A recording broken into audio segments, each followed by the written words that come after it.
அசோகா தி great. அசோகர் ஒரு தலை சிறந்த பேரரசர். இந்திய வரலாறு என்று எடுத்துக்கொண்டால் எல்லோருடைய மனதிலும் சில அரசர்களும் சில போர்களும் மனதில் ஒருவிதமான தாக்கத்தை ஏற்படுத்தியிருக்கலாம். அப்படியான நமது நினைவுகளில் வாழக்கூடிய சம்பவங்களும் மனிதர்களும் புலவர்களும் மந்திரிகளும் அரசர்களும் நம்மை தொடர்ந்து நமது சந்ததியினருக்கும் கடத்தப்படுவார்கள். குழந்தைகளுக்கான கதைகள், அவர்களுக்கான பாடல்கள், சில பண்டிகைகள் என பலவற்றின் வாயிலாக அந்த மனிதர்கள் காலங்களை கடந்தும் வாழ்கிறார்கள். அப்படி வழிவழியாக கடத்தப்பட்ட மன்னர்களில் பெரும்பான்மையான மக்களுக்கு அறிமுகமானவர்களில் ஒருவர் பேரரசர் அசோகர். இவருடைய வாழ்க்கை பற்றி நமது பாடப்புத்தகங்களில் நமக்கு கொடுக்கப்பட்ட தகவல்களும் அவரை பற்றிய சித்திரமும் ஒரு வகை. ஆனால் அவரை பற்றி நாம் தெரிந்து கொள்ள வரலாற்றின் பக்கங்களை புரட்டி பார்த்தால் நமக்கு கிடைக்கும் தகவல்கள் பெரும் ஆச்சரியத்தையும் அதிர்ச்சியையும் ஏற்படுத்துகின்றன. பொதுவாக மன்னர்கள் என்றவுடன் நமக்கு திரைப்படங்களில் காட்டப்படும் அரசர்களும் கடவுளரும் அரண்மனைகளும் போர்க்காட்சிகளும் தான் நினைவிற்கு வரும். ஏனென்றால் நமது கற்பனைகள் அதன் வழியாகவே கட்டமைக்கப்பட்டிருக்கின்றன. ஆனால் உண்மையில் அப்படி இருந்திருக்க வாய்ப்புகள் இல்லை.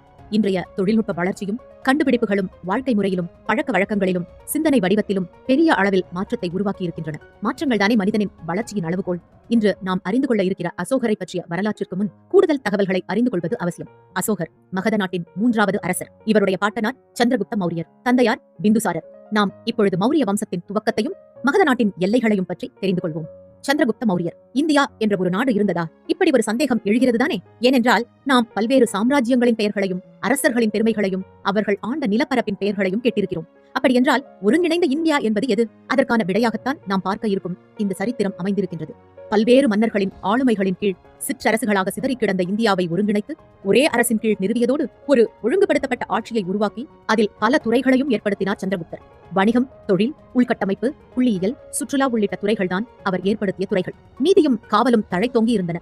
சாணக்கியரின் வழிகாட்டுதலின் பேரில் முறையான நீதிமன்றங்கள் செயல்பட்டன. தண்டனைகள் கடுமையானவை. திருட்டு, வரி ஏய்ப்பு இதற்கெல்லாம் கூட மரண தண்டனை விதிக்கப்பட்டது. வர்த்தகத்தில் பல வரைமுறைகள் செய்யப்பட்டன. முறையான அளவைகள், வரிகள் கொண்டு வரப்பட்டன. இப்படியான காரணங்களினால் இவர் கிரேக்கம், லத்தீன் ஆகிய மொழிகளில் உள்ள படைப்புகளில் எல்லாம் கூட சந்திரகுப்தன், சாண்டோரோ குப்தாஸ், சாண்டோரோ காட்டோஸ், ஆண்ட்ரோகோட்டஸ் போன்ற பல பெயர்களால் குறிப்பிடப்படுகின்றார். இவ்வளவு பெருமைகளை பெற்ற இவரின் பின்னணி என்ன என்ற எண்ணம் வருகிறதுதானே. இந்த இடத்தில் நாம் இவருடைய சிறுவயது வாழ்க்கையை கவனிக்க வேண்டும். மயில்கள் நிறைந்த பகுதியான பாட்டலிபுத்திரா என்ற இடத்தில் மயில்களை வளர்க்கும் மக்கள் வாழும் பகுதியில் தோன்றியவர் சந்திரகுப்த மௌரியர். தனது 11 வயதில் காட்டில் வேட்டையாடி தன் பொழுதை போக்கிக் கொண்டிருந்த ஒரு சாதாரண இளைஞராக இருந்தார். ஆனால் வீரமும் வலிமையும் மிக்க தோள்வளம் பெற்றிருந்தார். இந்த காலகட்டத்தில் நந்தர்கள் என்ற பெயர் கொண்ட இனத்தினர் பாடலிபுத்திராவை ஆண்டு வந்தனர். நந்தனின் அரசவையில் இன்றளவும் இந்திய துணைக்கட்டு முழுதும் அறியப்படும் சாணக்கியர் என்ற மாபெரும் ராஜதந்திரி மந்திரியாக பதவி வகித்து வந்தார். ஒரு சமயம் அரசனுக்கும் சாணக்கியருக்கும் கருத்து வேறுபாடுகள் தோன்றியது.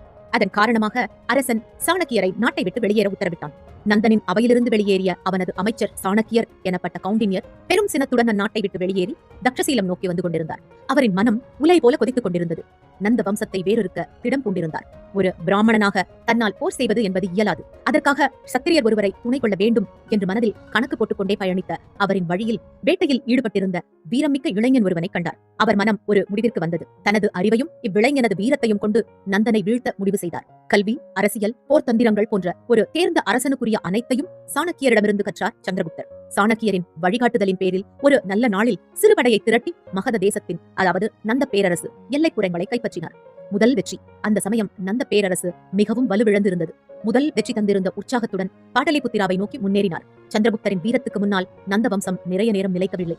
நந்த வம்சம் மண்டியிட்டது. தனது 20ஆம் வயதில் கிமு 321 மகத நாட்டின் மன்னராக முடிசூடினார் சந்திரகுப்த மௌரியர். பின்னர் தொடர்ந்து பல படையெடுப்புகளை நடத்தி தனது நிலப்பரப்பை விரிவாக்கினார். பேரரசர் அலெக்சாண்டர் கைப்பற்றியிருந்த இந்திய வடமேற்கு பகுதிகள் அலெக்சாண்டரின் இறப்புக்கு பிறகு அவரது தளபதிகளால் ஆட்சி செய்யப்பட்டது. அதில் ஒருவர்தான் செலூகஸ் நிக்கோட்டர். அவரோடு மோதி பின் அவருடன் உடன்படிக்கை ஏற்படுத்திக் கொண்டு ஆப்கானிஸ்தான், பலூச்சிஸ்தான் வரை இவரது எல்லைகள் நீண்டது. வடக்கு முழுவதையும் தன் கொடையின் கீழ் கொண்டு வந்த அவர் தெற்கே தக்காணம் வரை கிளை பரப்பினார். ஆனால் அவரால் கலிங்கத்தையும் தமிழகத்தையும் கைப்பற்ற இயலவில்லை.